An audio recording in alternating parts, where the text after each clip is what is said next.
Have you found out that you're a generator in human design, or maybe you know someone who is, or you're simply interested in finding out more about this energy type? Wherever your interest comes from, this video is for you. Hello, my name is Veronica, I'm a mindset and business coach, and this summer I decided to start my journey to become a human design reader and to incorporate human design in the way that I run my business, but also in the way that I help my clients. So I decided to start a special playlist on my YouTube channel to share with you everything I have learned or I'm learning about human design. When you first come across human design, it can be a little bit overwhelming. There's so much information and it's often difficult to know where to get started. So my aim is to guide you through it in the most simple and practical way so that you can start embodying your own human design in both business and life. This particular video is dedicated to all my generator friends. I have a lot of generators in my life. My mum is a generator, my sister's a generator, my mother-in-law is a generator. A lot of my clients are generators, and that is not a coincidence because generators and manifesting generators combined, who we will talk about in the next video, actually make up around 77% of the population, with generators alone making up about 37% of the population. Don't ask me where these stats come from, I just found them in books. So statistically speaking, the chances are that either you are a generator watching this or you know someone who is. You will have a generator in your life. If you are a generator watching this, make sure you like this video and leave a comment down below and let me know how you feel about being a generator. Are you enjoying it? Do you resonate with this type? Are you still a bit confused as to what that is? Hopefully you won't be as confused or not confused at all by the end of this video.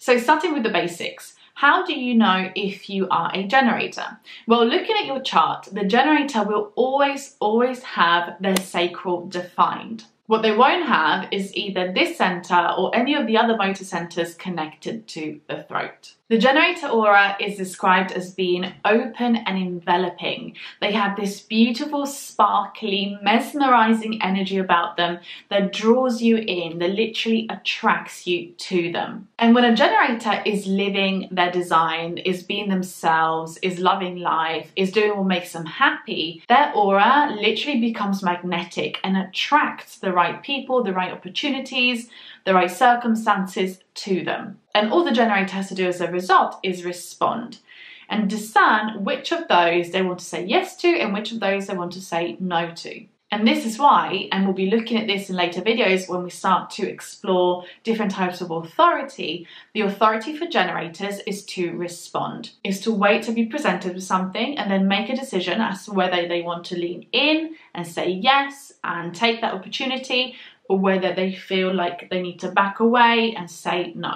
If you don't want to miss that video when it comes out, make sure to subscribe. So this unique feature that the generator has of having their sacral defined means that not only they have a lot of energy themselves, but they also generate more energy when they are in alignment, when they are living their purpose, their truth, they're being honest with themselves, and they're embodying their own design. But unlike manifestors who can literally turn energy into action and create opportunities out of thin air, generators need to wait to respond to opportunities that already exist and are being drawn to them.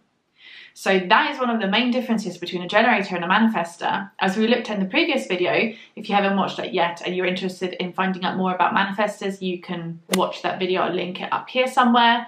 But the difference, one of the main differences between a manifestor and a generator is that a manifestor will get these urges, these ideas, these impulses, and will be able to go off and make them happen. They don't need anything else other than their own desire to go ahead and manifest something. Whereas a generator has all this energy that they can use to take action, to complete tasks, to make things happen, but they first need to wait to be presented with the right opportunities and then respond to them in a way that feels good to them. So once a generator responds to something and they commit to it, they have these bucket loads of energy that as a projector myself, I do really envy to a degree, because they have this incredible ability to put their head down and get the work done. They are the people that can keep going and going and going even when everyone else gives up. They are the people that can literally outwork anyone. And of course, this has pros and cons. Because yes, it makes them really conscientious, it makes them really reliable, it makes them really responsible, it makes them really effective. But it can also turn into a weakness when there are no boundaries, when they allow people to take advantage of them, or when they commit to the wrong thing. When they commit to people, relationships, situations, jobs, tasks that they don't actually want to be doing, that don't bring them any joy, don't bring them any fulfillment or give them anything back essentially, but they can't walk away because they are the kind of person that when they commit to something, they need to see it through. They can sometimes get stuck in situations that simply don't serve them, but they feel like there is no way out because they're in it and now they need to see it through. In Italian, we actually have this saying, which loosely translates to, you wanted the bike, now pedal. And it's kind of this idea of, you said yes, now you just need to get on with it, even if you know it's not good for you, and as a result it's not good for anyone else either. But I will touch on the generator's weaknesses or Achilles heels later on in the video. Because first I want to talk to you about what good looks like. Because you have this abundance of energy, you, my friend, can achieve anything you put your mind to. You physically, emotionally, energetically have the capability to dedicate yourself to whichever task brings you joy and feels good for you and see it through to completion. You are almost the workhorses of society. You have endurance, you have resilience. You can make things happen. You can get things done. But the important aspect there is to make sure that you're saying yes to the right things. Because this energy, this oomph, this incredible ability of yours thrives when you are dedicating and applying yourself to things that you actually enjoy, that you actually have an interest in, that you naturally gravitate towards. And the problem is that we are often conditioned to ignore the things that we enjoy and that we're good at and replace them with the things that we should be doing. But for generators, what they should be doing is whatever brings them joy.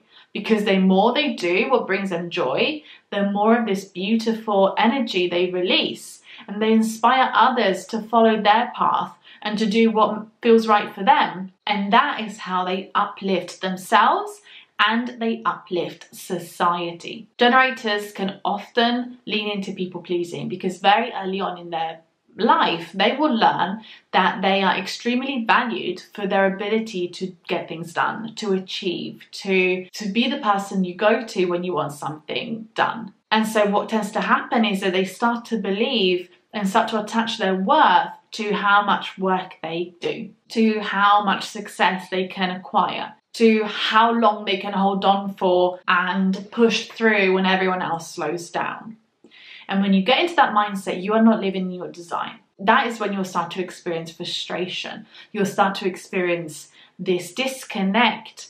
You'll start to experience this resistance within you because you're not living in alignment with the way you're designed to be, which is to apply yourself to whatever interests you.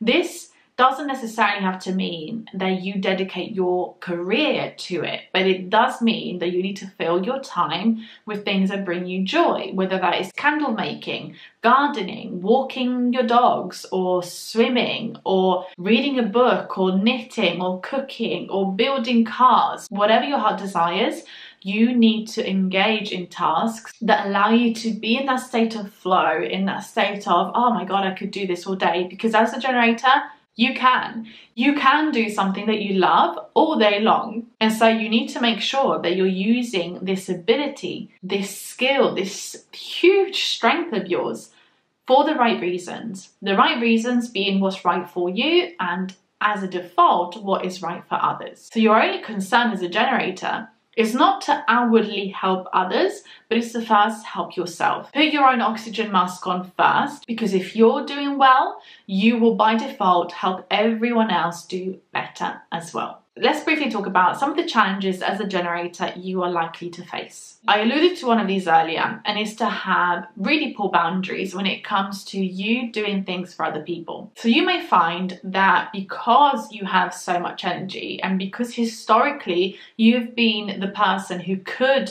do things, people have become to rely on you to get them done. And at some point, you may have felt a little bit of resentment towards that. Because although being relied upon initially starts off with this feeling of, wow, I'm needed. Wow, I'm important. I have value, right? I do this thing for this person. I do this thing for my mum. I do this thing for my cousin. I do this thing for my boss. I do this thing for my boyfriend. And they really value me. They make me feel like I'm here to save the day. But as days go by, weeks, months, years, and you're always a person that everyone turns to get things done, even when they might not necessarily need you to, but they've just got used to that, you might experience some resentment. You might experience this feeling of, why do I always have to get things done? Why do I always have to be the responsible one? Why do I always have to be the person that achieves and that succeeds? When do I get a break? And so you'll feel this conflict between, wanting to be the hero and wanting to come and save the day and wanting to get things done because you can, and not wanting to, right? Wanting a break, wanting to be looked after, wanting to slow down, wanting to go off and do the things that you enjoy doing. The problem is that you likely created this situation and you likely exacerbate the situation by not having boundaries. So tip number one for you is to really make sure that you have strict boundaries in your personal life, in your work life, in your business, so that you have time to discern which things you want to be doing and you want to use your energy to accomplish. And that can be because they're good for you, or because they're good for business, or because they're good for a relationship, but you're doing it intentionally, and which things you need to learn to say no to. Because just because you can do something, it does not mean that you always have to be the one to do it. Another challenge you might face as a generator is that you struggle to wait. You struggle to be patient and wait for the right opportunities to come your way. Because you have so much energy and you're like, I need to do something with this energy, you can get stuck in situations where you have all these resources to use. You don't yet have the right output for them, and so you end up saying yes to things that deep down intuitively that they're not the right fit for you, but you'd rather be doing something than nothing at all. So for generators, often the idea of doing nothing is like hell on earth. It's like, you have so much energy, if I've got nothing to use it on, what am I? Like, what is my purpose? And so what can happen is that, yes, you say yes to a job offer or a relationship or a task, a project, because you want to fill this gap, this need of using your energy for something. But as you may have experienced, that always seems like a good idea at the start, but very quickly you will feel trapped, you will feel stuck, you will start to resent your decision because you know that you're not meant to be there, you're not meant to be doing this thing. And then there's a cycle of, but I can't walk away now, because generators are not quitters. And so what you need to look out for is, practicing patience and practicing waiting for the right opportunities to come to you. And they absolutely will, if you let go of all the stuff that is taking up your time, is taking up your energy, whether that's physical, mental, emotional, so that you can make space for the right things to come to you. And the last challenge I want to highlight is, and again, I alluded to this earlier, but it's people taking advantage of you. So it's really learning to self-validate and to not need external validation to feel good about yourself and to feel worthy. Because of the tendency for generators to want to please others, to want to do things for other people because they know that they can, and when they do it they feel good, what tends to happen is that they can start to associate their identity, their worth, their confidence with what other people think about them. And that can sometimes be fickle, because if you do things for other people, they think you're the best, and when you don't do things for other people, they might think you're selfish, or they might think you don't care, or they might think, whatever negative narrative they might create on the back of their own conditioning. But for you, it's really important to learn to self-validate and to learn to detach your ability to do things with your worth, right? You are a worthy being, you're a worthy person, whether or not you do things for other people, right? That is irrelevant. That is a bonus, right? You are worthy just by being yourself. And then if you can help others, great. That's like you know, a cherry on top. So being really, really mindful not to allow people's opinions of what you are able to accomplish and their own projections as to what that means in terms of your value to tarnish the way you see yourself. Okay, so really working on those boundaries, working on that self-validation, because when you do, and when you have, you know, a protective shield around your incredible energy, and when you allow yourself the patience to wait for the right things to come to you, they will, because remember, your aura, when you're in your joyful, happy place, your aura is magnetic. It attracts what is meant to come to you. You just have to literally do what you enjoy doing, whether it's, you know, the smallest task. If it's tidying up your wardrobe, go do that, so that you are engaging in an activity that makes you feel good, makes you feel giddy, makes you feel excited, it energizes you. And whilst you're doing that, your aura is magnetizing the right things to you, which you can then look at and trust your gut, because generators are very much connected to the gut instinct, right? You feel it in your stomach if something is like, oh my God, yes, or it's like, oh, hell no, right? Trust that. It's there to guide you, it's there for a reason. So have the patience, wait for things to come to you, trust your gut. Does this feel good? Yes. Okay, I'm gonna go and, you know, commit to it, dedicate myself to it. Or no, boundary goes up, no thank you, it's not the right fit for me. You have the most incredible energy type. We wouldn't be where we are today without generators, because historically you have been the ones who made things happen. The manifestors were the ones who had the brilliant ideas, and then the generators were the ones who actually made them happen. So thank you very much, generators. Now it's your turn to use that energy for what you want to be doing. So you need to be using that energy to make yourself happy, to make yourself fulfilled, to make your dreams come true. And yeah, I really enjoyed talking about you. I'm very fascinated by your energy type, and like I said, a little bit envious as a projector for how much energy you have and the sheer will and ability to make things happen. And I love being around you, because as a projector I really feed off of that energy, and it's just an amazing exchange. By the way, if you're interested, some cool celebrity generators are people like Muhammad Ali and Oprah Winfrey. So you are in good company, my friends. If you did enjoy this content, please give it a thumbs up, subscribe if you haven't done so already, leave me a comment. And if you would like to find out more about your unique human design, because of course your energy type is literally just scratching the surface of a very deep, beautiful, unique mountain, I do offer human design readings. You can find the link and the information down in the description box. But until next time, have a beautiful week, and I'll see you here in the next video. Bye!